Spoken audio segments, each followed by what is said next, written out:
अस्सलामुअलैकुम boys and girls. तो कैसे हो सब लोग। तो आज की इस वीडियो में हम लोग रिस्टोर करने वाले हैं इस एयर ब्लोअर के डब्बे को। ठीक है ना, ये निसान सनी B12 जो पुरानी गाड़ी है ना 1989 मॉडल, ये उसका एयर ब्लोअर है जो एसी का आपका ब्लोअर फैन होता है। ये वो है, उसकी पूरी असेंबली है। ठीक है, इसमें जो फ्रेश एयर है और रिसर्कुलेशन की विंडो में भी है और इसकी मोटर है। ठीक है, तो आज हम इसकी सफाई करने वाले हैं। ये बहुत ही ख़राब हालत में है, जैसे कि मैं इसे खोल रहा हूँ, जो आप लोग देख सकते हैं।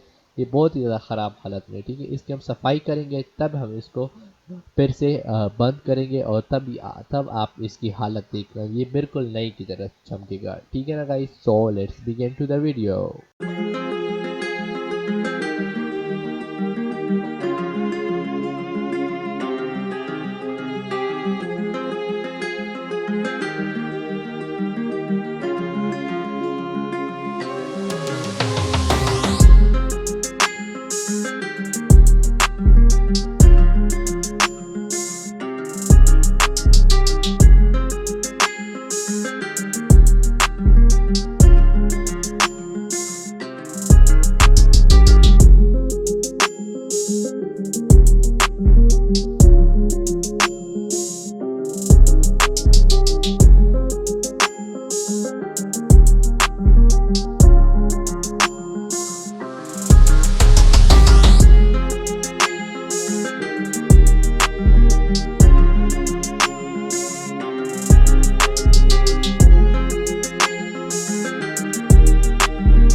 सो बॉयज एंड गर्ल्स, जैसे कि तुम लोग अभी इसको देख सकते हो, ये बिल्कुल ब्रांड न्यू चमक रहा है। ना इसके प्लेट्स में मिट्टी है, ना इसमें कहीं भी मिट्टी है। इसका जो प्लेट है वो जंग का थोड़ा सा, वो जो मेटल का आपने देखा है वीडियो में, जिसको मैंने ग्रीन पेंट कर लिया, ठीक है ना। So guys, thanks for watching, please like share and subscribe to my channel. अल्लाह हाफिज, bye bye, take care, tata bye bye.